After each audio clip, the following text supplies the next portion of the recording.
नमस्कार। ज्ञान दीक्षा सत्संग में आप सभी का स्वागत है। ये सत्संग ज्ञान दीक्षा कार्यक्रम का एक भाग है जहाँ पे मैं आपके प्रश्नों का उत्तर देने का प्रयास करता हूँ और हम कार्यक्रम से संबंधित कार्य करते हैं जैसे परीक्षाएं। ये कार्यक्रम सभी साधकों के लिए ज्ञानमार्ग.गुरु पर निशुल्क उपलब्ध है, घर बैठे हो सकता है। जिनकी भी इच्छा है वो इसमें भाग ले सकते हैं। कृष्ण प्रिया का प्रश्न आया है, सत्य के मानदंड वस्तुओं पर लागू होते हैं ना कि वस्तुओं के साक्षी पर, सही या गलत? कुछ साधकों का मनन था कि अपरिवर्तनशीलता का मानदंड लगाकर ही तो साक्षी तक पहुंचा गया। वही अन्य साधक का मनन था कि वस्तु अर्थात अनुभव पर मानदंड लगाए जा सकते हैं, पर साक्षी अज्ञेय है, उस पर मानदंड लगाना संभव नहीं। कृपया इसे स्पष्ट कर दें। हाँ, ये किसी परीक्षा का प्रश्न लग रहा है तो वहाँ पर मैंने स्पष्ट किया होगा, फिर भी मैं दोबारा कर देता हूँ। मेरा भी यही कहना था कि आप लगा सकते हैं। सत्य का मानदंड कहाँ लगाना चाहिए? जब आप जानना चाहते हैं कि कोई चीज़ सत्य है या नहीं, कोई बात, कोई धारणा, कोई अनुभव, तो आप लगा तो सकते हैं। मानदंड है परिवर्तनशीलता, तो वस्तुओं पर तो बहुत अच्छा कार्य करेगा। क्योंकि साक्षी का अनुभव नहीं होता, इसलिए वो परिवर्तनशील है भी या नहीं यह अनुभव नहीं होगा। इसलिए मतभेद होता है लोगों में। जैसे कि आपने लिखा है, कैसे जानूंगा मैं कि वो बदल नहीं रहा, वैसा का वैसा ही है? देख कर ही तो जाना जाएगा, लेकिन वो दिखता नहीं। वो इंद्रियों का विषय नहीं है, इंद्र जनित नहीं है, वो अनुभव नहीं है, तो कैसे लगाएंगे वो मानदंड? और फिर कैसे पता चलेगा कि वो सत्य है? इस कठिनाई के कारण इस तरह के मतभेद हो सकते हैं। जैसे कुछ लोग पूछते हैं ना कि शायद जब तक मैं जीवित हूँ तब तक उसमें परिवर्तन नहीं होगा, मृत्यु के बाद पता नहीं कुछ और हो जाए साक्षी का, हो सकता सत्य कुछ और ही हो। कुछ लोगों का ये भी होता है कि मनुष्य का जीवन तो बहुत छोटा है, हो सकता है कि वो साक्षी जो है 1000 साल बाद या 1,00,000 साल बाद उसमें कुछ परिवर्तन आ जाए। हम कैसे जानेंगे यहाँ बैठे बैठे? तो हो सकता है वो भी कोई घटना हो अस्तित्व में साक्षी की, जैसे कि भौतिकवादी मानते हैं कि वो भी एक घटना है साक्षी, वो दिमाग में चलने वाली बिजली की उपज है। ऐसे बहुत से लोग मानते हैं, कुछ ना कुछ मानते रहते हैं लोग। तो ये बड़ा स्वाभाविक भी है कि जिसका अनुभव नहीं होता, जो किसी भी अनुभव जैसा नहीं है, जो किसी भी घटना जैसा नहीं है, कोई भी अज्ञानी व्यक्ति उसके बारे में कुछ कल्पना कर लेगा। तो क्या वो सत्य है? ये भी कल्पना ही है हमारी। ये प्रश्न आएगा अब क्योंकि हम ज्ञान मार्ग में थोड़ा गहराई में उतर रहे हैं। तो मैंने तो शायद उस समय कहा था कि आप लगा लीजिए, देखिए परिवर्तन मिलता है क्या, इतना तो देख सकते हैं। नकारात्मक ज्ञान तो हो सकता है, क्या कुछ परिवर्तन मिलता है? और उसका उत्तर बड़ा स्पष्ट है, नहीं।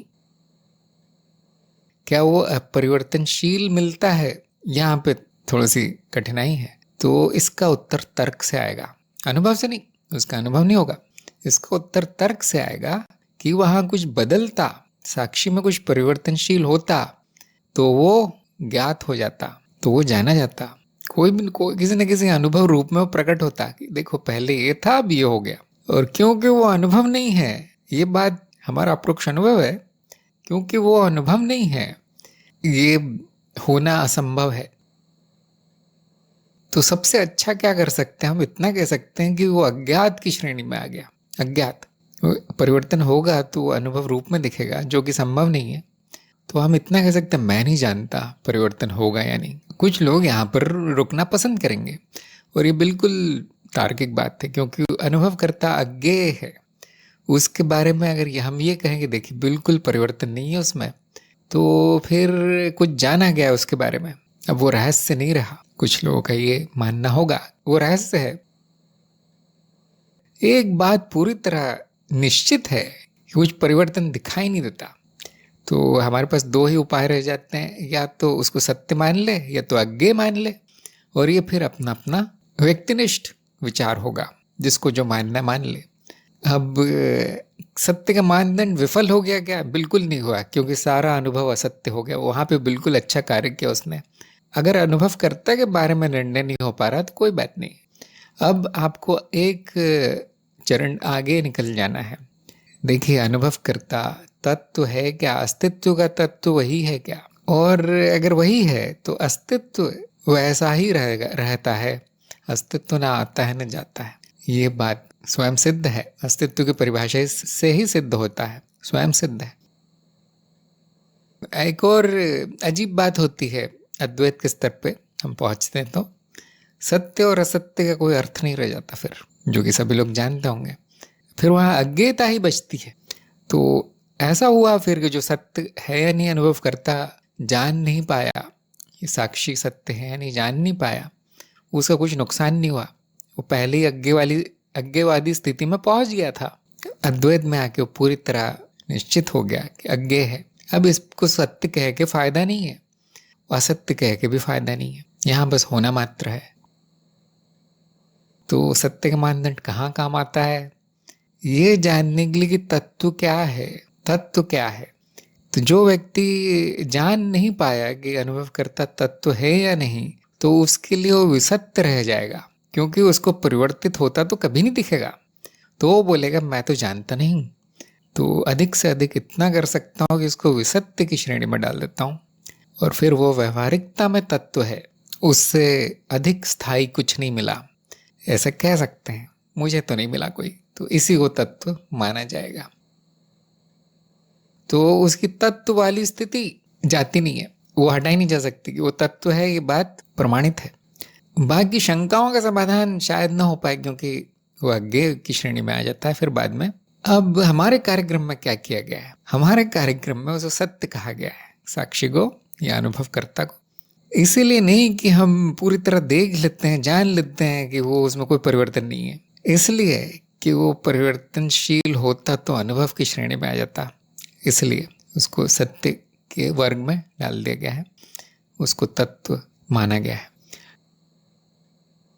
तो ये प्रश्न बहुत कठिन है। हाँ, और मेरा उत्तर सबको हो सकता है संतोषजनक ना लगे।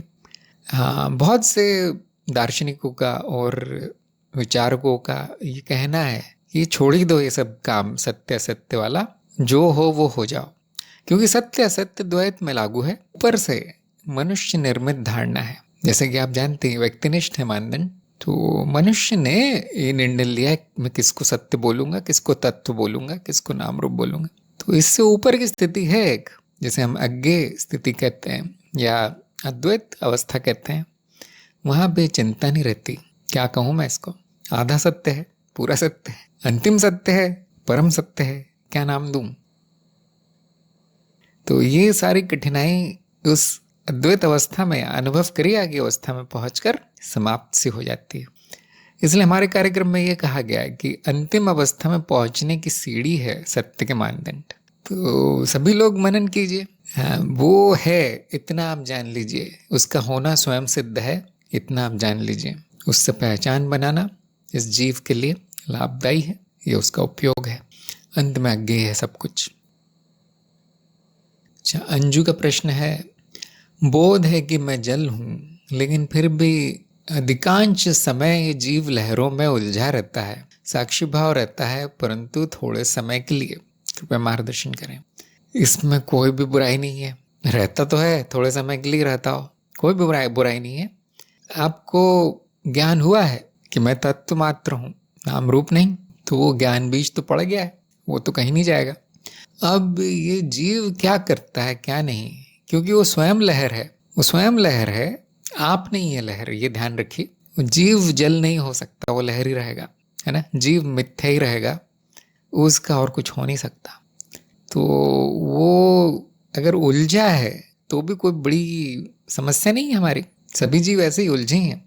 क्या ज्ञान होने के बाद वो जीव लहरों से मुक्त होता है? बिल्कुल नहीं। जैसे लहर उठी है वैसे वो विलीन हो जाती है। जैसे ये मिट्टी का पुतला मिट्टी से बना है, वैसे मिट्टी में चला जाता है। क्या समस्या है फिर? आप में ये इच्छा होगी कि मेरा साक्षी भाव 24 घंटे रहे, जो कि नहीं रह रहा। इसका कारण है कोई अशुद्धियां हैं, कोई दमित इच्छाएं हैं, कुछ दमन हुआ है, ये प्रारब्ध में ऐसा कुछ है जो कि ज्ञान से भी महत्वपूर्ण है, या ज्ञान के बराबर महत्वपूर्ण है, महत्व है उसका। इसलिए उस जीव में ऊर्जा है, इसलिए वो अभी समर्पण नहीं कर रहा, उसमें ऊर्जा है।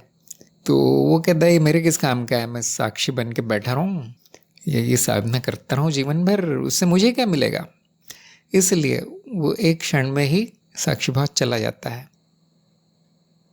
तो आप लोग तो जानते हैं ज्ञान मार्ग में कोई साधना नहीं है, और ये कार्यक्रम का उद्देश्य, ज्ञान दीक्षा कार्यक्रम का उद्देश्य, जो पहला उद्देश्य है, ज्ञान बीज डालना है, ना कि आपसे जिंदगी भर साधना करवाना। इसलिए उसको चरण 2 में नहीं, चरण 4 में रखा गया है कि जो जिनकी रुचि है और जिनको ज्ञान अच्छा हो गया है, स्थापित है, जिनके सत्यापन अच्छा हो गया है, उनको थोड़ा सा बता दिया जाए साक्षी भाव की साधना के बारे में। ज़रूरी नहीं है। तो हमने 3 महीने का जो समय दिया है, उसमें मैं केवल इतना देखता हूँ कि किसके लिए उपयुक्त है साधना, किसके लिए नहीं। तो फिर भी जारी रख सकते हैं, या फिर मेरा सुझाव ये है कि छोड़ दीजिए। क्योंकि जो साधना ज़बरदस्ती की जाए, बलपूर्वक की जाए कि नहीं मुझे करना ही, वो ठीक नहीं है, उसमें दोष आ जाता है। अभी से ही दोष दिख रहा है मुझे साधना में आपके, कि आपका मनोशरीर उसके लिए नहीं बना, तो वो कहाँ उलझा रहता है। ये इसमें 2-3 चीज़ें हो सकती है। हो सकता है कि वो जब सुलझ जाए मामला उसका, तो वो आने का प्रयास करे। क्योंकि ये साधना कौन कर रहा है, ये प्रश्न आता है ना कभी कभी, बड़ा टेढ़ा प्रश्न है। तो अभी के लिए मान सकते हैं कि मनुष्य शरीर तो साधना कर रहा है, वही तो मन का ही तो प्रयास है कि मैं साक्षी भाव में रहूं, याद रखूं। हो सकता है कि 2-3 कारण हो उसके, जैसे कि मैंने बताया, अशुद्धियाँ, दमित इच्छाएं, प्रारब्ध, कुछ और जो कि मुझे भी नहीं पता, कुछ भी हो सकता है। तो जब तक वो सुलझ नहीं जाता, आप उसका प्रयास छोड़ दीजिए। ज़बरदस्ती करवाना ठीक नहीं है। तो क्या करूं, ये प्रश्न आएगा। आप कार्यक्रम के अगले चरण में चलिए, जो कि मैंने भेज दिया आपको, अगले चरण में भेज दिया है, जो कि आत्म मूल्यांकन और शुद्धिकरण के चरण है। वहाँ पे कुछ महीनों बाद या कुछ वर्षों बाद ये प्रकट होगा कि क्या कारण था। अभी मुझे इतना ही लगता है कि किसी और चीज़ को महत्व दिया जा रहा है। आपके मन में वो विचार तो है कि नहीं नहीं मुझे इसको महत्व देना है, इसको महत्व देना है, लेकिन वो जो प्राकृतिक है उसमें वो ज़्यादा बलशाली है अब इस समय, मेरा ऐसा कहना है। फिर भी आप जारी रख सकते हैं साधना, अगर आपको कोई भी प्रगति न दिखे। क्योंकि मैंने देखा 3 महीनों में ज़रा सी भी प्रगति नहीं हुई। लेकिन सबसे पहले शुद्धिकरण और इच्छा पूर्ति, प्रारब्ध पूर्ण करने की कोशिश ज़रूरी है। और उसके बारे में मैं आपको जैसे आपके चरण पूर्ण होते हैं उसके बाद बताऊंगा। आपका क्या आत्म मूल्यांकन आता है, आप में क्या अशुद्धियाँ निकल के आती है। अगर कोई आ जाए, दिख जाए, तो मैं बता सकता हूँ।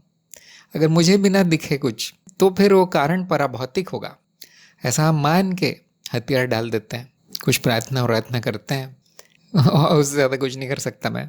तो ये मेरा सुझाव है। उन्होंने कहा है मैं जारी रखने का प्रयास करूँगी। ज़रूर कीजिए। ये 3 महीने अगर नहीं आता साक्षी भाव किसी का, तो पूरी तरह विफलता नहीं मान लेना है, उसको करते रहना है, कोशिश तो करना है। लेकिन फिर साथ में ये भी जानने का प्रयास करना ज़रूरी है कि क्यों नहीं आ रहा। क्योंकि वो तो ज्ञान का परिणाम है, एक दिन में आ जाना चाहिए। आदर्श मामले में एक दिन में साक्षी भाव में स्थित हो जाना चाहिए व्यक्ति को, साधक को। अब इतने महीने हो गए, सारा ज्ञान हो गया, वो साधक कहता है सारा हो गया, मुझे परीक्षा वरीक्षा सब पास हो गई, गुरु ने भी कह दिया हाँ ज्ञान हो गया, अब क्यों नहीं है, अब क्षण भर क्यों रहता है, अब इसका उपाय ढूंढना पड़ेगा। ये रहस्य पहले खोलना पड़ेगा कि क्यों है ऐसा, क्या हो रहा है वहाँ, क्या रुचि नहीं है, क्या कोई विकार है, क्या है, देखना पड़ेगा। तो भी क्योंकि अगर वो ज़बरदस्ती की जाए तो साधना नहीं है, इसलिए जिसकी प्राकृतिक रूप से हो रही है उसी को करना है। ममता का प्रश्न है, क्या साक्षी भाव का न होना अज्ञान दर्शाता है? हाँ, इसी से मिलता जुलता प्रश्न है जो अभी हम बात कर रहे थे। नहीं दर्शाता। अज्ञान 100% अज्ञानी है वो व्यक्ति जिसमें साक्षी भाव नहीं है, ऐसा बिल्कुल नहीं कह सकते। हो सकता है उसे कोई रुचि ना हो साक्षी भाव की साधना में, जबकि उसको पूरा ज्ञान हो। पूरा ज्ञान अर्थात ऐसा नहीं कि उसने कहीं पढ़ लिया है, सुन लिया है, वो नहीं, ज्ञान नहीं होता वो। लेकिन हो सकता है कि उसकी कोई रुचि ना हो। दूसरा, जैसे कि अभी हम बता रहे थे, हो सकता है कि अशुद्धियाँ या इच्छाएं या उसमें ऊर्जा इतनी ज़्यादा है कि वो रुकता ही नहीं हो, साक्षी भाव ठहरता ना हो। जबकि अब उससे कोई भी प्रश्न कर लेंगे उस व्यक्ति से, वो पूरा उत्तर दे देगा, बता देगा कि मुझे ज्ञान है। वो ये भी बता दे कि साक्षी भाव मुझसे नहीं हो सकता, क्योंकि ऐसा तो कोई नियम है नहीं। क्या ऐसा कोई नियम है इस अस्तित्व में कि ज्ञान होने के बाद आपको साक्षी भाव में ही रहना है? ऐसा कानून तो बनाया नहीं किसी ने। ज्ञान का एक प्राकृतिक परिणाम है, और अगर वो कभी कभी ना हो, किसी जगह ना दिखाई दे, कोई बात। अब ये मेरा कहना है, हो सकता है किसी और का कहना हो, और कुछ नहीं नहीं नहीं, ऐसा कैसा ज्ञान हो गया तुम्हें, साक्षी भाव क्या है यही पता नहीं तुम्हें। तो हो सकता है किसी मार्ग में उसका ज्यादा महत्व हो, है ना। हमारे कार्यक्रम में इतना ही महत्व है कि आपसे अगर हो जाए तो कर लें। ये जो आप कह सकते हैं ज्ञान दीक्षा परंपरा में, उसका ज्यादा महत्व नहीं माना गया। उसका सुझाव जरूर दिया जाता है, लेकिन आपको ज्ञान बीज आप में पड़ा है, वो महत्वपूर्ण है। बाकी उसके परिणाम नहीं आए बहुत ज्यादा आ गए, बहुत अच्छे आ गए, उसका ज्यादा महत्व नहीं है। मैं तो खास तौर से कुछ भी नहीं देखता, क्योंकि मेरे पास ऐसे संदेश आते हैं। देखिए, मेरा तो सपने में आ गया साक्षी भाव, मेरा तो सूक्ष्म अवस्था आ गई, सूक्ष्म लोक में जा रहा हूँ मैं। मैं बस एक वाक्य लिखता हूँ उत्तर में, बहुत अच्छी प्रगति हो रही है, बहुत अच्छी हो रही है, चलने दीजिए, करते रहिए। शायद वो सुनने वाले को, ये जो जवाब पढ़ने वाले को थोड़ा सा मायूस हो जाता होगा बेचारा, कि मेरे इतनी बड़ी उपलब्धि हो गई, इन्होंने तो कुछ बोला ही नहीं, ऐसा टाल दिया, जो सब लोगों को बोलते हैं ऐसा बोल दिया। क्योंकि मेरी दृष्टि में इतना खास है नहीं ये बात। मैं सबसे ज्यादा महत्व क्या किस बात को देता हूँ कि आपने स्वयं को जान लिया या नहीं, भागदौड़ बंद हो गई या नहीं तुम्हारी सांसारिक, बस अध्यात्म का सही मार्ग पकड़ लिया या नहीं उस व्यक्ति ने, यहाँ पे भटक रहा है ज्ञान में, बस इतना लक्ष्य बनाया हमने, वो लक्ष्य पूरा हो जाता है। उसकी परीक्षा क्या है? यही परीक्षा है जो अभी हुई है परीक्षा। नहीं तो मैं आपकी साक्षी भाव की परीक्षा ले सकता था चरण 4 में, कि एक और परीक्षा, अब तुम्हारा साक्षी भाव है या नहीं। कुछ गुरु लेते हैं वैसे, क्योंकि वो तो बोल के नहीं लिया जा सकता ना, ये प्रश्न में पूछ नहीं सकता कितने प्रतिशत साक्षी भाव है आपका, कितने किलो है, कितने लीटर है, ये तो हो नहीं सकता। पूछ कर तो जाना नहीं जा सकता। तो कुछ गुरु क्या करते हैं, ऐसी परिस्थिति खड़ी करते हैं, बताया नहीं जाता साधक को, उसे परीक्षा ली जाती है, व्यवहार से जाना जाता है, क्या व्यवहार होता है, क्या बोलता है व्यक्ति। और वो परीक्षा कई दिनों तक चलती, कभी कभी वर्षों तक चलती है, क्योंकि अगर वहां पे महत्व है इस बात का, तो गुरु इस प्रकार का प्रपंच करते हैं। और क्योंकि हम तो ऑनलाइन है और मैंने ज्यादा महत्व दिया नहीं, इसलिए मैं पूछता नहीं हूँ खास किसका क्या साक्षी भाव हुआ है। महत्व मैंने शुद्धिकरण को दिया है, वो भी इसलिए मैं जानना चाहता हूँ कि वो तंत्र मार्ग के लिए तैयार है या नहीं साधक, बस। क्योंकि कभी कभी ये जो कार्यक्रम में जो उत्तीर्ण होते हैं, वो कहते हैं हमें तंत्र सीखना है, आप सिखा रहे तो सिखा दो, तो वो बस उतने के लिए मैंने वो रखा हुआ है। नहीं तो शुद्धिकरण का भी ज्यादा अर्थ नहीं है ज्ञान मार्ग में, क्योंकि ये सब नश्वर चीजें हैं। साक्षी भाव, शुद्धिकरण नश्वरता के वर्ग में आता है, और अधिकतर बुद्धिमान व्यक्ति जो है इसमें प्रयास नहीं करना चाहते, वो आनंद में रहना चाहते हैं। बस मेरा लक्ष्य पूरा हो गया, मुझे जो जानना था मैंने जान लिया। अब वो लेखन, पठन और इस प्रकार सेवा कार्य और इस प्रकार अपने जीवन का एक नया लक्ष्य बना लेते हैं, ना कि शुद्धिकरण या साक्षी भाव या हर तरह की साधना, या हर गुरु के पास जा के पूछना, या हर किताब पढ़ना और शंका करना कि मुझे ज्ञान हुआ है नहीं। वो सब उनके लिए समय बर्बादी हो जाता है, समय की बर्बादी। तो देखिए, सबको अपना अपना चुनना है। मैं बस इतना देखूंगा ज्ञान बीज पड़ा या नहीं, बाकी मेरा आगे कोई काम नहीं रहता। तो अगर कोई कहता नहीं है अज्ञानी है, साक्षी भाव नहीं है, तो हाथ जोड़ के मान लेना हाँ भाई अज्ञानी है, हो गया। क्योंकि जिसको ज्ञान है वो जानता है मुझे कितना ज्ञान है, उसका व्यवहार या साधना क्या दर्शाती है किसी को नहीं पड़ी, ना किसी को बताने की पड़ी मुझे क्या है। क्योंकि आप जान सकते हैं ना कि बड़ी हंसने वाली बात होगी कि वो ज्ञानी सबको बता रहा है जा के, नहीं मुझे ज्ञान हुआ है, देखो मेरा साक्षी भाव इतना ज्यादा है। किसको पड़ी किसी को बताने की? और कौन जान पाएगा कि किसी और का साक्षी भाव है भी या नहीं? कोई नहीं जान पाएगा। आत्म प्रकाश ने कहा है कि अनुभव का तत्व भी शून्य है, परिभाषा के अनुसार सब हटाने के बाद जो बचता है वो शून्य है। लेकिन अनुभव में सब हटा ही दिया जाए तो तत्व शून्य कैसे हुआ, थोड़ा संशय है। अच्छा प्रश्न है आपका। तो शून्य का अर्थ है कि जब वो घटना होकर चली जाती है तो कुछ पीछे छोड़कर नहीं जाती, कुछ बचता नहीं है। क्यों? क्योंकि वो किसी अनुभव किसी चीज का बना नहीं था, नहीं तो वो बच जाता। जैसे एक उदाहरण दिया जाता है कि घड़ा टूटने के बाद मिट्टी तो बच जाती है, दिखाई देती है कि मिट्टी है, लेकिन अनुभव चले जाने के बाद, क्योंकि वो तो नश्वर है, वो तो जाता है, परिवर्तनशील है, क्या बच जाता है? सोचिए इस बारे में। जब अनुभव होकर चला जाता है तो क्या बच जाता है? और आप देखेंगे उसके अवशेष नहीं बचते, उसका कुछ नहीं बचता, जैसे आया था वैसे चला गया। और कुछ लोग यहाँ पे कहेंगे देखिए अनुभव करता बच जाता है, हाँ, और वो शून्य है, निर्गुण है, वहाँ पे भी कोई भौतिक या मानसिक पदार्थ नहीं है। तो हटने के बाद जो बचता है, यहाँ कहने का यही मतलब होगा कि उसके परिवर्तित हो जाने के बाद कुछ दिखाई नहीं देता कि ये इस चीज का बना था ये अनुभव। जो घटनाएं हो रही हैं एक के बाद एक अपने आप ही हटती हैं, आपको हटाना भी नहीं पड़ेगा, तो कुछ नहीं बचता। शून्य कहने का यही कारण है कि उसका कोई तत्व भौतिक या मानसिक रूप में नहीं मिलता। अगर वो मिल जाता तो वो भी अनुभव होता है ना। एक घटना होने के बाद कुछ बच जाता तो वो भी अनुभव होता, क्योंकि और कुछ है नहीं इस अस्तित्व में, अनुभव और अनुभव करते ही है। तो अगर अनुभव होने के बाद कोई और अनुभव बच रहा है जिससे कि वो बना हुआ प्रतीत होता है, तो हम ये कहने को मजबूर हो जाएंगे कि अनुभव का तत्व अनुभव है, और वो पूरी तरह अर्थहीन है वाक्य। दूसरे शब्दों में आप ऐसा कह सकते हैं अनुभव की कोई भूमि नहीं है। अगर सब हटा दो तो कुछ मिलता नहीं है, धरातल नहीं है उसका, शून्य है। शून्य कहने का अर्थ ये नहीं कि वहां कुछ भी नहीं है। शून्य कहने का अर्थ ये है कि हम जैसा समझते हैं वैसा नहीं है वो धरातल। क्या है? वो अस्तित्व स्वयं है, जो कि परम संभावना है, अनंत संभावना है। और शून्य ही अनंत संभावना है, अनंत संभावनाएं शून्य है। ये एक ही के दो नाम है, अस्तित्व के दो नाम है। तो देखिए ऐसा है या नहीं, क्या मिलता है आपको अनुभव के गहराई में जाके। जैसे मेरे शब्द आप सुन रहे हैं, तो पहला शब्द जाने के बाद उसका तत्व रूप में क्या बच जाता है, और आप देखेंगे वो तो चला गया कुछ नहीं बचा। और जैसे ये शब्द है वैसे ही हर प्रकार की तन्मात्रा ऐसे ही है। तो बड़ा अजीब लगता है कहना कि यहाँ पे कुछ अस्तित्व में कुछ भी नहीं है। ये कहने का अर्थ ये है कि ऐसा कुछ भी नहीं है जो हम बुद्धि से या इंद्रियों से जान पाए, इसलिए वो शून्य कहलाया।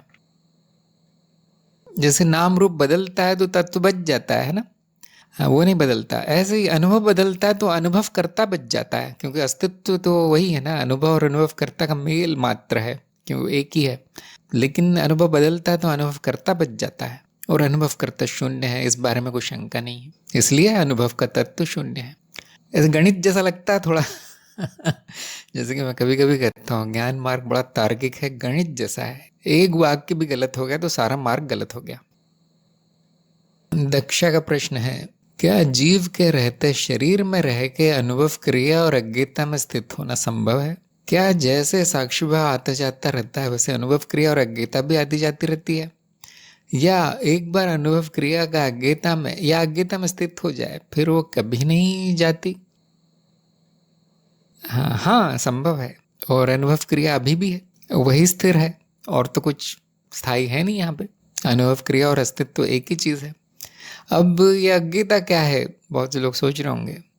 तो वो उसी अवस्था का नाम है जिसमें न ज्ञान है न अज्ञान है। वो व्यक्ति सोच नहीं रहा है कि मैं ज्ञान में हूँ, अनुभव क्रिया में हूँ, या कौन सी क्रिया में हूँ, कौन सी अवस्था में हूँ, साक्षी भाव में हूँ। ये सब झंझट नहीं है वहाँ। शांति, आनंद, मौन। मौन मतलब मुंह से भी मौन है, कर्मों से भी और विचारों से भी मौन है। कुछ सोचने की जरूरत नहीं है, कोई शंका नहीं बची, ये आनंद की स्थिति है। तो वो तो अभी भी है, क्या अभी नहीं है अनुभव क्रिया? हम देख कर बताइए, क्या अभी अनुभव क्रिया नहीं है? क्या अभी अज्ञता नहीं है कि आप कुछ जानते हैं, या कुछ अज्ञान बचा है, कोई मान्यता बची है? और अगर आपका उत्तर सकारात्मक आता है कि हाँ अभी भी अनुभव क्रिया है, मैं अभी भी अज्ञता में हूँ, जीव के रहते ही है, शरीर के रहते ही हो रहा है फिर ये, और ऐसा ही सभी के लिए है, सभी ऐसा ही कहेंगे। अनुभव क्रिया तो आती जाती नहीं है, और अज्ञता जानने में या अज्ञान में तो संभव नहीं है। एक बार अज्ञता की स्थिति में पहुंच गया कोई तो बोलेगा नहीं मुझे अज्ञान हो गया दोबारा वो कोई कुछ कह नहीं सकता, कभी कभी हो जाता है। लेकिन वो अनुभव क्रिया तो जाएगी नहीं, क्योंकि वो अस्तित्व तो स्वयं है, होना मात्र। तो हाँ, साक्षी भाव क्योंकि चित्त की अवस्था है, इसलिए वो आती जाती है। क्योंकि एक भाव है, याद है, वो स्मरण है, स्मरण तो आता जाता है। अनुभव क्रिया तो बस होना है, बिना किसी मान्यता के, बिना किसी विचार विकल्प के, विक्षेप के। तो वो तो अभी भी है, शुद्धता, शुद्ध चित्त अभी भी है। हाँ, उसमें शंका तब आ सकती है जब आपको अनुभव क्रिया का अर्थ नहीं पता हो। आप ये सोच रहे हो कि ये भी कोई अवस्था है जो मुझे साधना करके मिलेगी। नहीं, केवल ज्ञान है वो, ये अभी भी ऐसा ही है। इसमें साधना यही है कि अपना अज्ञान हटा लेना, मान्यता हटा लेना कि वो नहीं है अभी, ये अज्ञान हटा लेना, ये मान्यता हटा लेना, इतनी साधना है। वो भी एक दिन का काम है, 1 मिनट का काम है। तो प्रश्न आया है, इसका मतलब अनुभव क्रिया को समझा नहीं गया, मान्यता बची है, फिर इसका अर्थ है। तो देखिए, आप एक और बार वो पाठ को देखिए, अनुभव क्रिया वाले, उसमें क्या परिभाषित, कैसे बताया गया अनुभव क्रिया के बारे में, क्या बताया गया। संक्षेप में, वो ज्ञान होने पर चित्त द्वारा जानबूझ के भेद ना करना, ये मान्यता हट जाना कि दो है, निश्चित हो जाना, ये निर्णय हो जाना कि दो नहीं है। वो जो मनोशरीर यंत्र है, अपना जीवन चलाने के लिए जागृत अवस्था में भेद करता रहेगा, जो कि बहुत प्राकृतिक है। और ये भेद भी देखा जाएगा कि हाँ, ये हो रहा है, ये हो रहा है। केवल जैसे आप साक्षी भाव में देख लेते हैं कि मनोशरीर जैसा ही कार्य कर रहा है, जबकि मैं ये हूं नहीं। उसकी आप गतिविधि में, उसके काम में आप बाधा नहीं डालते कि मैं साक्षी भाव में हूँ, अब कुछ और करवाता हूँ इससे, संभव नहीं है ना। वो तो जिस चीज के लिए बना है, जिस कर्म के लिए बना है, वो करता रहेगा। क्या एक बार अनुभव क्रिया अज्ञता में स्थित हो जाए फिर वो कभी नहीं जाती? देखिए, वो कभी आती भी नहीं है, अनुभव क्रिया कभी आती भी नहीं है, वो हमेशा से है। क्या करने से आ जाएगी वो? नहीं, यही जाना चाहता है कि वही है बस। जैसे तत्व के बारे में यही जाना चाहता है कि मैं पहले से ही अनुभव करता हूँ, अभी नहीं बन गया, ज्ञान होने के बाद नहीं बन गया, मैं, मेरा प्रमोशन नहीं हो गया, जीव से अनुभव करता हो ब्रह्म पहले से ही है। ऐसी अनुभव क्रिया भी पहले से ही है, तो उसके जाने का प्रश्न नहीं है, क्योंकि वो अस्तित्व स्वयं है। अनुभव क्रिया और अज्ञता समान है। क्यों? क्योंकि वहां पे ज्ञान भी नहीं है कि मैं क्या हूं क्या नहीं, और अज्ञान भी नहीं है कि मैं ऐसा हूं मैं वैसा हूं। अब कुछ बोलना भी अजीब लगता है। ये मानसिक स्थिति उसकी ऐसी होगी जब वो अनुभव क्रिया का स्मरण होगा, लेकिन वो हमेशा से। साक्षी भाव में क्या है कि मैं अनुभव करता हूं, बाकी सब मैं नहीं हूं। क्यों है ऐसी साधना, क्यों दी गई है कि जिसमें भेद करना अच्छा माना गया? ये उपाय है। उपाय क्यों है? किस चीज का उपाय है? क्योंकि आपकी पहचान मनोशरीर से है, इसलिए उपाय दिया गया है कि नहीं, अपनी पहचान अनुभवकर्ता से बनाओ, वो मैं हूं। या तो फिर हर चीज से बना लो, क्योंकि वो भी तो मैं ही हूं। क्योंकि वो एक मिट्टी के ढेर से पहचान बना ली गई है, कोशिकाओं का ढेर, विचारों का ढेर, कि वो यही मैं हूं। तो उसका उपाय है साक्षी भाव, कि हटा लो अपनी पहचान, यहां से अपनी पहचान तत्व से बनाओ। और फिर तत्व व्यक्तिक नहीं है, तत्व सार्वभौमिक है, सभी का तत्व है ये, सभी संपूर्ण अस्तित्व है। तो सभी नाम रूपों से आप पहचान बना सकते हो, लेकिन वो तो व्यवहारिक नहीं है, इसलिए वो साधना व्यवहारिकता में दी जाती है। और अनुभव क्रिया तो व्यवहारिक भी नहीं है, क्योंकि वो तो हमेशा है, वहां पे पहचान का भी कोई सवाल नहीं आता। तो अज्ञता जब तब कहा जाता है जब प्रश्न ऐसा हो कि यहाँ के ज्ञान है, यहाँ के अज्ञान है, तब बोला जाता है नहीं, ये अज्ञता है। परंतु अनुभव क्रिया तब कहा जाता है जब भेद है या नहीं, हम जानने की कोशिश कर रहे हैं कि यहाँ कोई भेद है, कोई भेद किया जा रहा है, या भेद करना संभव भी है, या कि भेद केवल प्रतीत होता है, जो कि मानसिक वृत्ति है, मनोवृत्ति भेद की केवल प्रतीत होती है, क्योंकि होता तो है नहीं भेद, अंत में वो मान्यता मात्र रह जाती है कि दो है, वो मान्यता मात्र है, सत्य नहीं है। तो यदि किसी और को कोई प्रश्न हो तो लिखकर भेज सकते हैं। तब तक हम मानस के प्रश्नों की तरफ चलते हैं। तो इनका पहला प्रश्न था कि ज्ञान मार्ग की क्या विशेषता है। तो इन्होंने कहा इसमें अज्ञान का नाश होता है। वो बिल्कुल सही है, बिल्कुल सही बात है, परंतु ये प्रश्न कुछ और पूछ रहा है।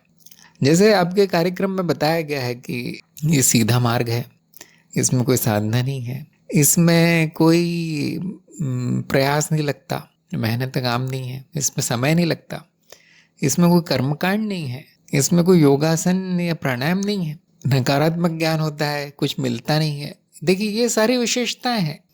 तो आपने जो बोला वो क्या था फिर? वो ज्ञान मार्ग का लक्ष्य है, ना कि उसको विशेषता नहीं कही जाएगी।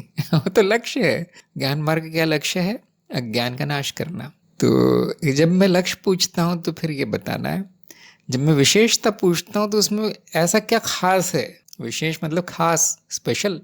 खासियत क्या है उसकी? क्या करना पड़ता है इसमें? कितने साल लगते हैं ज्ञान होने में? प्रश्न नंबर 2, क्या ज्ञान भी अनंत है? इन्होंने कहा अनंत है। तो मैं सत्संग में पूछना चाहता हूँ, क्या उत्तर सही है? कितने लोगों का अनंत ज्ञान हो गया? हम अज्ञान की बात ना करें तो अच्छा है, वो तो अनंत है, वो सभी जानते हैं। सभी जानते हैं कि अनंत है, क्योंकि कल्पना तो कितनी भी की जा सकती है। सत्यम लिखा है सीमित है। देखिए, अनंत का ज्ञान और अनंत ज्ञान अलग अलग बातें हैं, क्योंकि लोग देखते होंगे ना, किताबें भरी हुई है ज्ञान से, कितना है, और सबको ज्ञान और विज्ञान में भेद करना जरूरी है। हाँ, अमित ने कहा है कि मूल ज्ञान के बाद जानने योग्य कुछ नहीं है। हाँ, क्यों कहते हैं हम अज्ञेता अज्ञेता, सब अज्ञे है, क्यों कहते हैं फिर अगर वो अनंत है तो? हम कभी कभी ये भी कहते हैं ना, ज्ञान मार्ग में ज्ञान नहीं होता। तो देखिए, सीमित तो मतलब थोड़ा ज्ञान होगा। सत्यम ने कहा सीमित, तो उसका अर्थ ये होगा थोड़ा तो होगा, लेकिन यहाँ क्या कहा गया है खासतौर से आपकी ज्ञान दीक्षा कार्यक्रम में? बाकियों का मुझे पता नहीं। ज्ञान दीक्षा कार्यक्रम में क्या कहा है? ज्ञान नहीं होगा, होगा ही नहीं, कुछ कुछ भी नहीं जान पाओगे। बड़ी दुखदाई बात है, तो निराशाजनक बात है। तो फिर क्यों आए यहाँ पे, लोग कहेंगे, है ना। अमित का जवाब ठीक है, जानने योग्य कुछ नहीं है। बौद्ध प्रिया ने कहा अज्ञान का नाशी ज्ञान है। हाँ, यही होगा, अज्ञान का नाश ही होगा, है नहीं ज्ञान अस्तित्व में। आदि प्रकाश ने कहा ज्ञान नहीं होता, बस अज्ञान का नाश होता है। सत्यम ने कहा अंत में कुछ नहीं, अशुद्धि की शुद्धि मात्र है। हाँ, अब आपने बिल्कुल सही कहा, शुद्धिकरण है एक प्रकार का। ज्ञान मार्ग बुद्धि की शुद्धि मात्र है। मात्र कहने से लगता है कुछ होगा नहीं, ये सबसे बड़ा यही है फिर। तो ज्ञान है ही नहीं, देखिए अनंत की बात ही नहीं आती। क्या होता है कि लोग विज्ञान को ज्ञान मान लेते हैं, जो कि बिल्कुल व्यवहारिकता बिल्कुल सही है, हो सकता है उसको ज्ञान कह सकते हैं हम, कि मुझे भौतिक शास्त्र ज्ञान है, मुझे रसायन शास्त्र ज्ञान है, मुझे मनुष्य के शरीर का ज्ञान है, वैद्यकीय ज्ञान है, जीव विज्ञान का ज्ञान है, कह दिया जाता है। तो वो तो अनंत है। हाँ, क्यों? क्योंकि माया में जानने के लिए अनंत है। वो बस भरमाती रहती है, ये भी जान लो, ये भी जान लो, परंतु वो परिवर्तनशील और अनंत भ्रम है, जिसको विज्ञान का नाम दिया गया है। ध्यान दीजिए, विज्ञान आधुनिक शब्द नहीं है, प्राचीन शब्द है, बहुत प्राचीन है। जितना प्राचीन ज्ञान शब्द है उतना ही प्राचीन विज्ञान है। आधुनिक युग में क्योंकि लोग अब बदल गए हैं, कोई अच्छे शब्द नहीं मिल रहे मुझे बताने के लिए, लोग बदल गए हैं, मनुष्य मनुष्य नहीं है अब।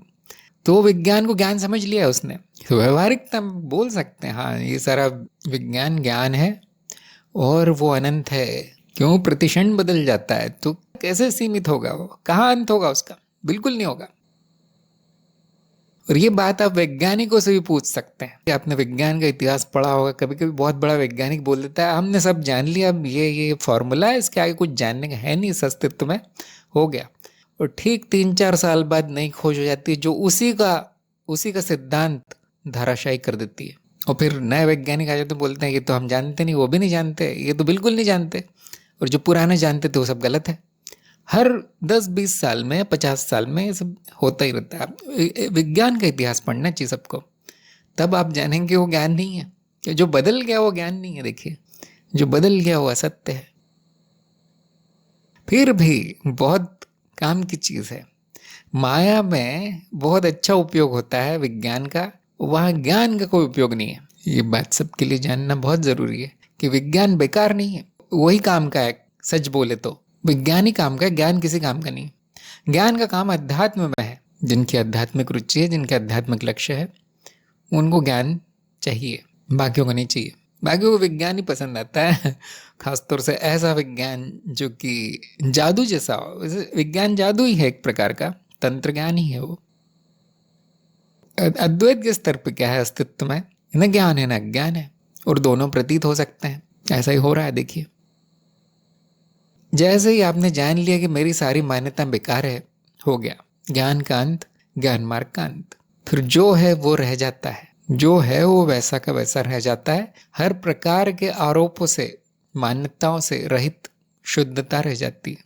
तो क्या ये विज्ञान नाश हो जाता है? क्या मेरा जीवन नष्ट हो जाता है? मैंने जो सीखा है जिंदगी भर, किताबें पढ़ी, क्या वो सब बर्बाद हो जाता है? नहीं, वो सब रहता है। वो ये देखा जाता है कि वो व्यवहारिक है, बस क्षणिक है, नश्वर है। जरूर उपयोग कीजिए जो भी आपने पढ़ाई लिखाई की है, जो भी रोजगार पेशा आप करते हैं, व्यवसाय, बेकार नहीं है, सत्य नहीं है। हाँ, जैसे ज्ञान मार्ग की विशेषता देखिए कि यहाँ ज्ञान नहीं मिलता, यहाँ कुछ नहीं मिलता, ये एक बड़ी विशेषता है। यही आपके पाठ में बताया गया है। कुछ मिलने की उम्मीद से मत आना, कुछ मिलेगा नहीं, और जो लाए हो वो खो जाएगा, छीन लिया जाएगा। तो ये छीनने के बाद ही आप संपूर्णता में परिवर्तित होते हैं। जैसे आपने देखा होगा, वो एक कीड़ा होता है जो पत्तियां खाता रहता है, और वो बड़ा होता जाता है, एक दिन वो पूरी तरह बदल जाता है, तितली बन जाती है उसकी। क्या हो गया यहाँ? लेकिन वो पूरा नाश हो जाता है उसका। लेकिन क्या उसकी जगह कुछ नहीं होता? हाँ, वो बहुत ही सुंदर प्राणी उसमें से बन के निकलता है। ये कायाकल्प कैसे हो जाता है जबकि सब कुछ नाश हो गया उसका? तो ऐसा ही है, आपका सब कुछ नाश हो जाएगा परंतु संपूर्णता आप हो जाएंगे। ये बड़ी विचित्र बात है। ये मिलता है, आप कह सकते हैं हाँ ये मिलता है और कुछ नहीं मिलता, अज्ञेयता रह जाएगी, क्योंकि वही अस्तित्व स्वभाव है। तो अभी हम कह रहे थे सत्य असत्य मनुष्य निर्मित है, ज्ञान अज्ञान भी मनुष्य निर्मित है। मनुष्य कहता है मुझे ज्ञान है, मनुष्य कहता है मैं अज्ञानी हूँ या मैं वैज्ञानिक हूँ। अस्तित्व तो नहीं कहता, अनुभव करता नहीं कहता कभी मुझे कितना ज्ञान है वो तो ज्ञानहीन है, अज्ञानहीन भी है, और विज्ञान में तो उसकी रुचि नहीं है। कुछ भी ले आओ उसके सामने सच्ची है, अनुभव करता है। अमित ने लिखा है माया अनंत है, माया के समांतर विज्ञान भी अनंत है, जो कि मिथ्या है। व्यवहारिकता में मिथ्या है, मिथ्या काम आती है। बहुत अच्छी बात लिखी है, हाँ सही लिखा। मैं तत्व और नाम रूप दोनों क्यों नहीं हो सकता? देखिए आप हो सकते हैं आप हो सकते हैं। आपने वो मैं की घड़ी देखी है? मैं की घड़ी दर्जनों चीजों पे जाती है उसकी सुई, तो वो तो घर की खेती जैसा है, कुछ भी हो सकता है। मैं मनो शरीर भी हो सकता है, कुछ पराभौतिक भी हो सकता है, हाँ क्यों नहीं, सूक्ष्म शरीर भी हो सकता है, तत्व भी हो सकता है। तत्व तब जब आत्मज्ञान हो जाए तो मैं की स्थिति अनुभव करता पे आ जाती है, तब हम कहते हैं मैं अनुभव करता हूँ। तो नाम रूप पर कब आता है वो? जब ब्रह्म ज्ञान हो जाता है, तब वो सुई खिसक के नाम रूप पे आ जाती है। किंतु वो तत्व को छोड़ती नहीं है, इसलिए वो घड़ी में दिखाया भी नहीं गया है, क्योंकि कैसे दिखाएं? मान लीजिए दो सुइयां हैं और दोनों आ जाती है, एक नाम रूप पे एक तत्व पे, क्योंकि ब्रह्म ज्ञान का अर्थ क्या है कि संपूर्णता मैं हूं।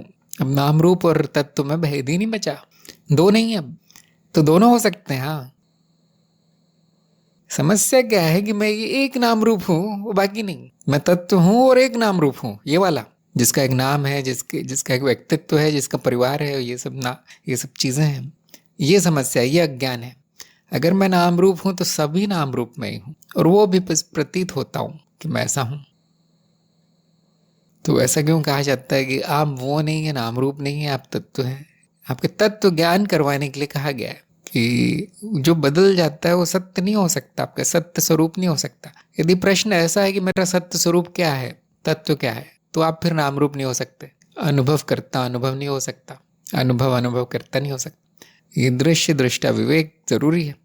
परंतु अगर आप ब्रह्म हैं, मैं की स्थिति वहां आ जाती है, जैसे कि ज्ञानी जन कहते हैं कि मैं ही ब्रह्म हूं, तो फिर वो जो नाम रूप है वो सारे सारे के सारे नाम रूप, अनंत नाम रूप, वो भी आप ही हैं। और यहाँ पे इसको मैं कहना अर्थपूर्ण नहीं रहता है, क्योंकि मैं सीमित शब्द है, सीमित चीज के लिए प्रयोग किया जाता है। तो मैं हो सकता हूँ नाम रूप भी, ये ध्यान में रखते हुए कि सभी नाम रूप को मैं कहना पड़ेगा, थोड़ा सा अर्थहीन है। तो यहाँ पे मौन ही अच्छा है। देखिए जब सब मैं हूं तो वहाँ मौन अच्छा है, क्योंकि जब मैं ये हूं, जब ये बात कही जाती है तो उसमें एक मान्यता सी जुड़ी है कि ऐसा भी कुछ होगा जो मैं नहीं हूं। रोज की भाषा में मैं का अर्थ ही होता है कि वो व्यक्ति नहीं, वो वस्तु नहीं। लेकिन जब संपूर्णता ही मैं हूं तो फिर दूसरा विकल्प नहीं रहता। तो बहुत से लोग वहां पे मैं शब्द छोड़ देते हैं, होना समाप्त, और उसमें तत्व नाम रूप सब कुछ आ जाता है। अच्छा, कनिका का प्रश्न आया है कि जब साक्षी भाव स्वप्न या सूक्ष्म में प्रकट होता है तो अवस्था गायब क्यों हो जाती है? और जब गायब हो जाती है तो सिर्फ होने का एहसास होता है, पर वो अहम होता है। सुषुप्ति की अवस्था में जब साक्षी भाव प्रकट होता है तो वहां ये अनुभव मुझे हो रहा है कहने के लिए अहम भी नहीं होता। तो आप शायद ये पूछना चाहते होंगे कि स्वप्न या सूक्ष्म की अवस्था भंग हो जाती है जब ये याद आता है कि मैं वो नहीं हूं जो सूक्ष्म रूप या स्वप्न रूप में दिख रहा हूं। चित्त जो है विद्रोह कर देता है, अब तो मुझे ही नहीं चाहिए फिर, क्योंकि ये मैं नहीं हूं, ये तो सब झूठ है। तो वो भंग हो जाती है, वो नष्ट हो जाती है, अवस्था वापस जागृत अवस्था आ जाती है। लेकिन जागृत अवस्था में भी साक्षी भाव रहेगा और यही कहेगा कि ये भी मैं नहीं हूं और ये जगत भी सूक्ष्म ही है, सच नहीं है, ये भी स्वप्न ही है। यहाँ जो व्यक्ति जो बोल रहे कि अवस्था गायब हो गई, ये भी सच नहीं। क्या ये ऐसा होता है? नहीं होता तो फिर वो साक्षी भाव ही गायब हो गया फिर। तो इसीलिए देखिए जागृत अवस्था में साक्षी भाव होना बहुत ज़रूरी है। उससे वो चित्त को एक झटका नहीं लगेगा कि ये क्या हो रहा है, सब कुछ झूठ कैसे हो गया, मेरा शरीर कैसे बदल गया, ये हर चीज़ प्रकट हो रही है, प्रकट हो रही है, अजीब अजीब, कुछ नयापन नहीं लगेगा और वो फिर कायम रहेगी वो अवस्था। विचित्र है लेकिन चल रहा है, वही चल रहा है बस। तो क्या आपको आदत हो गई, जागृति और स्वप्न में आपने भेद करना छोड़ दिया है, तो उसको झटका नहीं लगता, तो अवस्था स्थायी हो सकती है। और दूसरा भी एक तरीका है कि जब लंबी साधना हो जाए, मन को आदत हो जाती है और फिर वो अवस्था साक्षी भाव आने पर वो अवस्था फिर भंग नहीं होगी, उसमें संतुलन आ जाता है, उसको वो आदत सी हो जाती है कि हाँ ये भी होता है, होता रहता है, चलने दो। जो नए नए हैं उनके स्वप्न में अचानक साक्षी भाव आ जाए, क्योंकि नई नई साधना है, तो वो पूरा स्वप्न ही नाश हो जाता है, जागृति आ जाती है। तो बड़ा प्राकृतिक है, ऐसा होता है। लंबी साधना के बाद वो स्थायी रहने लगेगी अवस्था, जो भी आएगी। और अगर आपने जागृति में साक्षी भाव रखा है कि ये भी स्वप्न है, तो कुछ नयापन नहीं रहेगा। स्वप्न अवस्था या सूक्ष्म अवस्था आने पे कुछ नयापन नहीं रहेगा, कुछ कहने को नहीं रहेगा कि ये क्या हो रहा है, तो वो वापस जागृति में आने का प्रयास नहीं करेगा। तो जब वो गायब हो जाती तो होने का ऐसा, हाँ, क्योंकि अब यहाँ शून्यता सी है, जिसको हमने शून्य अवस्था कहा है तंत्र बोधि में।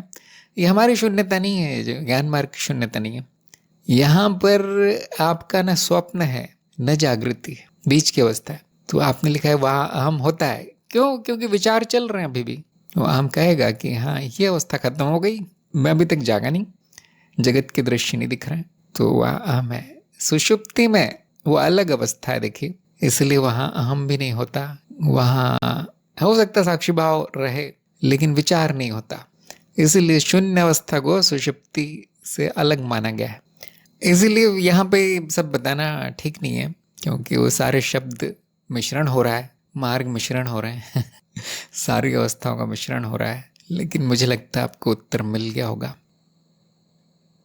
निरंजन ने पूछा है कि YouTube पर मैंने पुराने सम्मेलनों के कुछ वीडियो देखे और पिछले सभी सम्मेलनों के फोटो देखे। मुझे ये जानना था कि सम्मेलन कब होते हैं और इनमें कौन से साधक शामिल हो सकते हैं।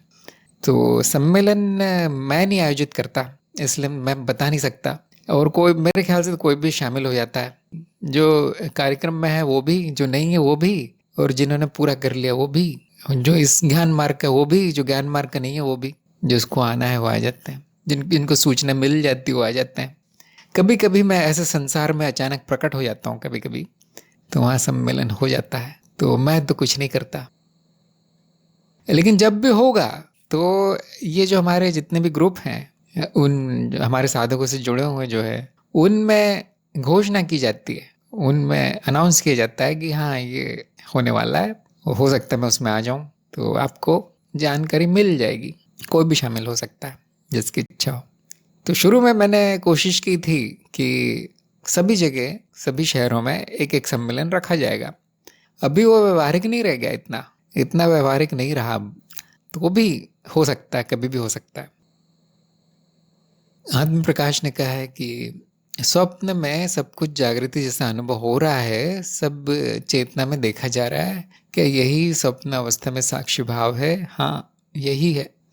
अगर वहाँ स्मरण रहता है कि मैं स्वप्न का साक्षी हूँ और ये स्वप्न है, सच नहीं है, जो आकृति दिख रही है वहाँ पे छाया, वो मैं नहीं हूँ। और जागृति की स्मृतियाँ, जैसे आपका नाम, पता, फ़ोन नंबर, रिश्तेदार, काम, ये सब याद आने लगा है, पूरी तरह से आप भुला नहीं देते वहाँ, तो हम कहेंगे हाँ साक्षी भाव है और स्मृति पुल बन गया है।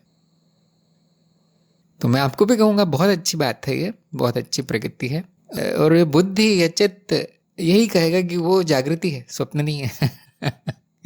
क्योंकि उस बेचारे ने स्वप्न के अलावा कभी कुछ देखा ही नहीं। तो अगर वो जागृति को सच मानता है तो स्वप्न को भी सच ही कहेगा। हाँ, ये भी होता है, ये पूरी तरह सत्य है।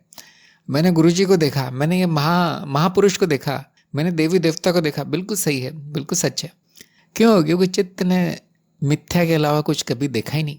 तब वो न सत्य कहेगा न मिथ्या कहेगा, वो कहेगा ये भी होता है। तो ऐसी स्थिति को हम कहेंगे हाँ साक्षी भाव है, परंतु सच झूठ का विवेक है, आपने उसको सच नहीं मान लिया है। यही स्वप्न में साक्षी भाव है। बहुत से लोग स्वप्न में चेतना आ जाती है, परंतु ना उनको आत्मज्ञान है, ना वो जानते हैं कि ये झूठ है, क्योंकि वो जागृति को भी सच मानते हैं। और जागृति में जो छाया दिखाई देती है, जो आकृति दिखाई दे रही है, उसको मैं मान लेते हैं। तो स्वप्न में चेतना प्रकट हो जाए अगर ऐसे व्यक्ति की, हो सकता है, साधना से की जा सकती है, तो वो स्वप्न में जो घटित हो रहा है उसको भी सत्य मान लेगा, स्वप्न की जो आकृति दिख रही है उसको भी सत्य मान लेगा। साक्षी भाव में एक छोटा सा फर्क है कि सत्य नहीं माना जाता उसको। ये ध्यान रहेगा कि मैं अनुभव करता हूँ, वही अनुभव करता हूँ जो जागृति का दृश्य देख रहा था, जागृति का स्वप्न देख रहा था। अभी स्वप्न को स्वप्न देख रहा है, जिसको आम जनता स्वप्न बोलती है, वो दृश्य दिख रहा है। अतुल ने पूछा है, क्या साक्षी भाव में एकाग्रता में कोई परिवर्तन आता है? नियम तो नहीं है, ऐसा नियम नहीं है कि साक्षी भाव होने पे एकाग्र चित्त हो जाएगा, एक विषय के अलावा कहीं और ध्यान नहीं जाएगा। ये ऐसा नियम नहीं है, परंतु हो सकता है, किसी किसी को हो सकता है, क्योंकि साक्षी भाव में जो व्यर्थ की वृत्तियां चल रही है या स्मृतियां आ रही है, स्मरण आ रहे हैं इधर उधर के, जिससे कि एकाग्रता भंग होती है, वो दिख जाते हैं साक्षी भाव में कि ये मन इधर उधर भाग रहा है। ये देखते ही साथ हो सकता है एकाग्रता बढ़ जाए, क्योंकि गलती उसको दिख गई मन को, तो एक विषय पर एकाग्र हो जाए। अगर ऐसा नहीं होता तो भी कोई बहुत बड़ी समस्या नहीं है। अक्सर चित्त वहाँ एकाग्र होता है जहाँ उसके लिए सबसे ज़्यादा महत्वपूर्ण है, वो जो कार्य सबसे ज़्यादा रोचक है, या तो जीने मरने का प्रश्न है, या तो बहुत ज़्यादा रुचि है, उसकी इच्छा वहाँ पूर्ण हो रही है कुछ, तो वहाँ वो एकाग्र हो जाता है पूरी तरह से, हर चीज़ का बाकी अनुभवों को छोड़ देता है। तो ज़रूरी नहीं कि साक्षी भाव में उसको रुचिकर या महत्वपूर्ण कुछ घटना हमेशा दिख जाए, ज़रूरी नहीं है। बोध प्रिया ने लिखा है कि ऐसी अनुभूति है कि सारी घटनाएं मुझ में ही हो रही है और जागृति स्वप्न जैसा लगता है। हाँ, ये भी प्रतीति हो रहा है, सच में नहीं हो रहा है ऐसा, क्योंकि ये मुझ में हो रहा है, ये कहना थोड़ा कविता जैसा है, उपमा जैसा है कि सब कुछ मुझ में हो रहा है। तो आप जानते हैं कि जो भी हो रहा है उसको अनुभव कहते हैं, और अनुभव का कोई स्थान नहीं है, स्थानहीन परिवर्तनशीलता है। और मुझ में मैं कोई ऐसा बर्तन नहीं हूँ या डब्बा नहीं हूँ जिसके अंदर कुछ होता हो, वो भी उपमा ही है पर्दे की या घड़े की, वो भी प्रतीति हो रहा है। ये संकेत अच्छा है कि जागृति स्वप्न जैसी लग रही है, जैसे कि आपने लिखा लग रहा है, वो भी प्रतीति होगा कि ये सच नहीं है, बस ये ज्ञान हो रहा है। तो ये भी प्रगति के चिन्ह है, परंतु इस वाक्य को वैसा का वैसा सत्य नहीं मान लेना है, क्योंकि ऐसा कुछ हो नहीं रहा है। आप ये कह सकते हैं कि जागृति को सच मानना इस मन ने, बुद्धि ने बंद कर दिया है, और कुछ देर रहता है उसके बाद उत्तरजीविता का दबाव जागृति को सत्य बना देता है। अतुल ने कहा है कि क्या ऐसा कह सकते हैं कि यदि एकाग्रता बढ़ गई हो तो अनावश्यक के त्याग के कारण ऐसा हुआ है? हाँ, बिल्कुल आप कह सकते हैं, क्योंकि जो व्यक्ति बहुत अनावश्यक चीज़ों में उलझा है वो एकाग्र नहीं हो पाता।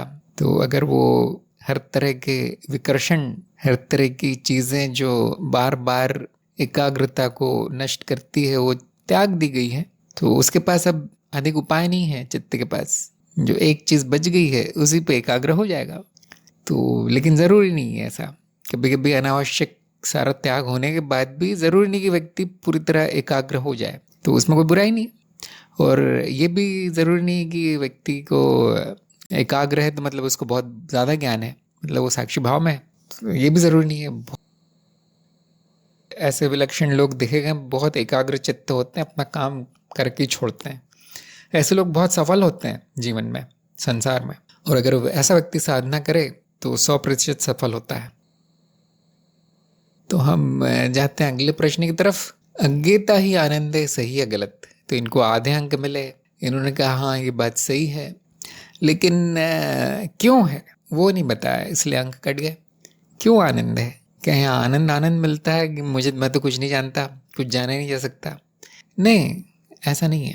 आनंद का अर्थ है कि अब वो भागदौड़ नहीं है कुछ जानने की, क्योंकि कोई मान्यता नहीं है तो उनके त्याग करने का कोई प्रयास भी नहीं हो रहा, कोई मनन नहीं हो रहा है, सत्य जानने की कोई प्रयास नहीं हो रहा है। यहाँ पे ये भाव नहीं कि मैं कुछ नहीं जानता, कुछ करना पड़ेगा।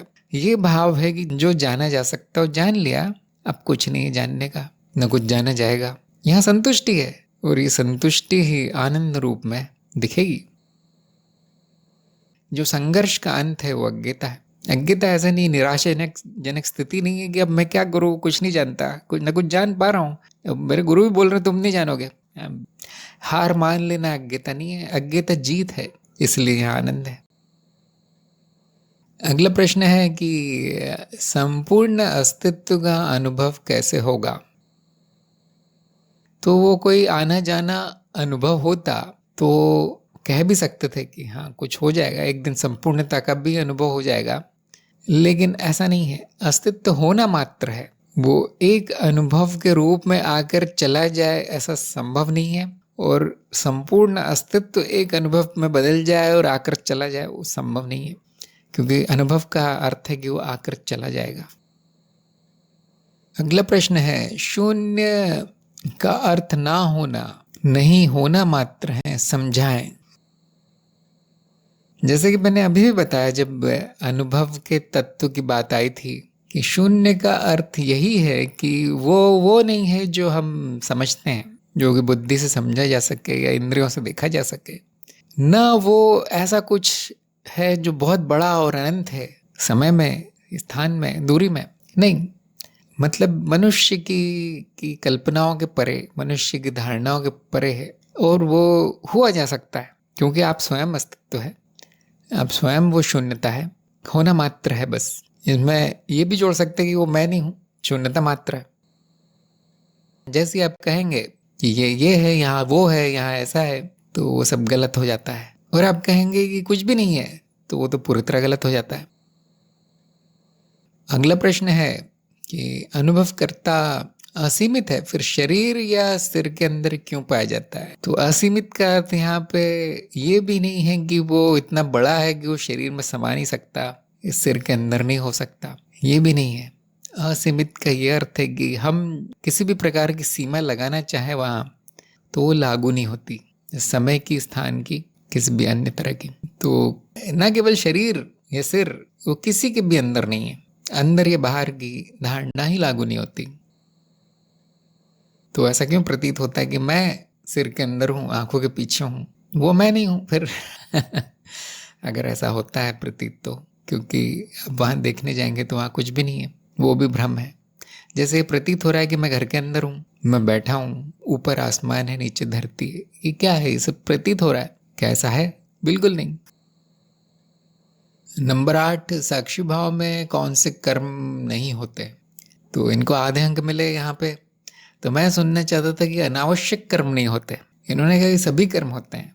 ठीक है, वो बात बिल्कुल सही है, जो ज़रूरी है वो तो होता ही है, लेकिन साक्षी भाव में का एक प्रभाव ये पड़ता है कि जो ज़रूरी नहीं है वो होने से पहले ही जान लिया जाता है कि ये जो होने वाला है, शायद मैं कुछ बोलने वाला हूँ, कुछ करने वाला हूँ, कुछ सोचने वाला हूँ, ये इतना ज़रूरी नहीं है, उसके बिना जीवन सुखपूर्ण चलेगा या उसके बिना ही सुखपूर्ण चलेगा, ये तो दुखदाई है जो कर रहा हूँ मैं, तो वो नहीं होता।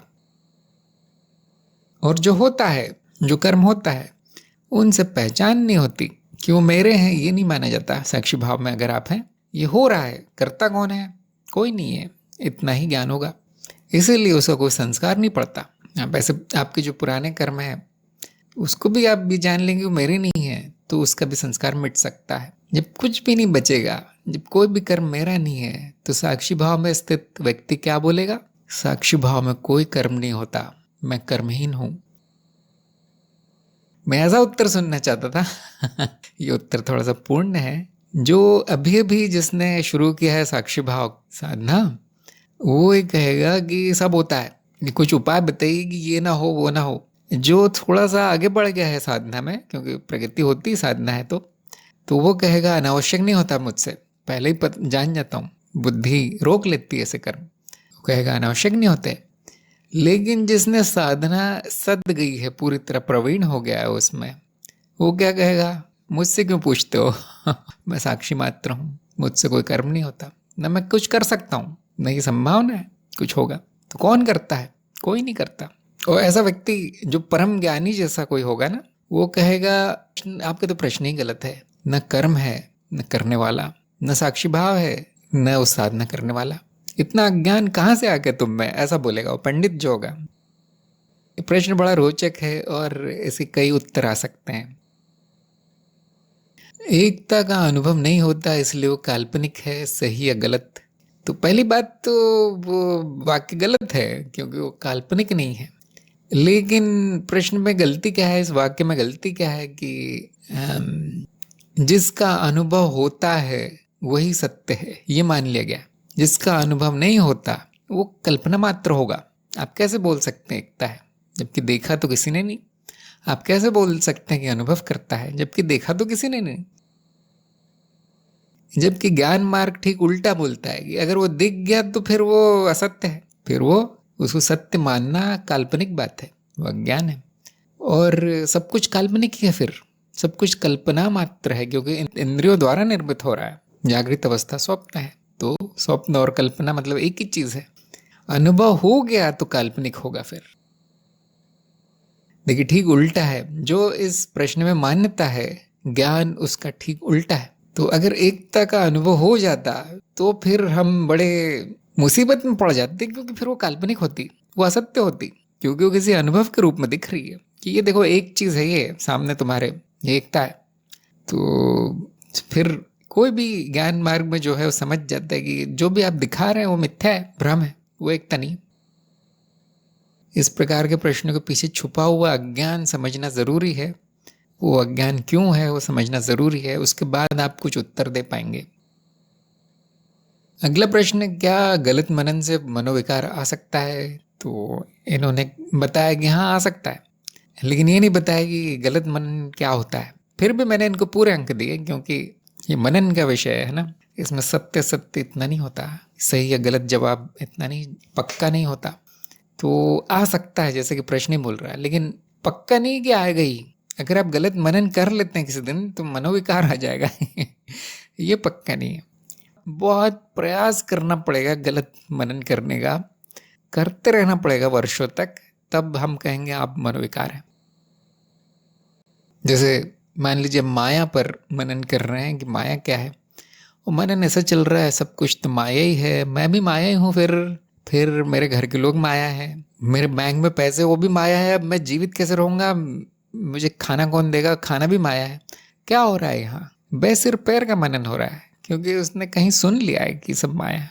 अब ये करीब करीब मनोविकार जैसा ही लग रहा है, लेकिन हो सकता है कि वो उसका संसार, उसका जीवन बहुत अच्छे चले ही विचार आने के बाद भी, क्योंकि आप देख सकते हैं संसार में अधिकतर लोग ऐसे ही हैं, लेकिन कोई भी पसंद नहीं करेगा कि हम कहेंगे तुम्हारा मनोविकार है। कुछ लोग समझदार लोग हैं, वो मान लेते हैं कि ये अज्ञान है, ये अज्ञान है, मैं जानता नहीं इसलिए मान लिया मैंने सत्य। मनोविकार कहना तो बहुत बड़ी बात हो जाएगी। लेकिन हाँ, अगर वो मनन की साधना पूरी तरह गलत हो और हमेशा वही चलता रहे, गलत ही चलता रहे मन में, तो और उसको सच मान लिया जाए, फिर सबने यही कहा कि माया है और मेरा सत्य स्वरूप पता नहीं कहाँ होगा, मरने के बाद ही मिलेगा, ऐसा अगर इस तरह का मनन हो रहा है तो वो विकार में बदल सकता है। तो कैसे जानेंगे कि मेरा मनन सही चल रहा है? मौन, विचार नहीं आएगा, फिर उत्तर आने के बाद कोई विचार नहीं बचेगा। हाँ ये सही है, ये बात प्रमाणित हो गई, उसके बाद खत्म। मनोविकार तो दूर की बात है, विचार भी नहीं आएगा और वो पूरा विषय नीरस हो जाएगा। अब क्या करना है? हाँ माया जान ली मैंने, अब क्या विचार करना है इस पर? बस इससे ज़्यादा कुछ नहीं होगा। हाँ मैं अनुभव करता हूँ, ये जो देखता है, जो दृष्टा है, जो कभी दिखेगा नहीं, हाँ है यहाँ पर, वही सब कुछ है। हो गया मनन समाप्त, प्रमाण मिल गया मुझे। अब आप क्या सोचेंगे, कितना सोचेंगे?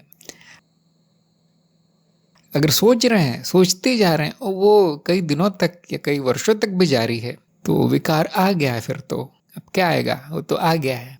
तो इसलिए गुरु का होना जरूरी है, क्योंकि गुरु उस शिष्य के व्यवहार से, बातों से जान जाएगा कि यहाँ ठीक नहीं चल रहा, कुछ क्या सोचते रहते हो तुम, ये सोच गलत है तुम्हारी।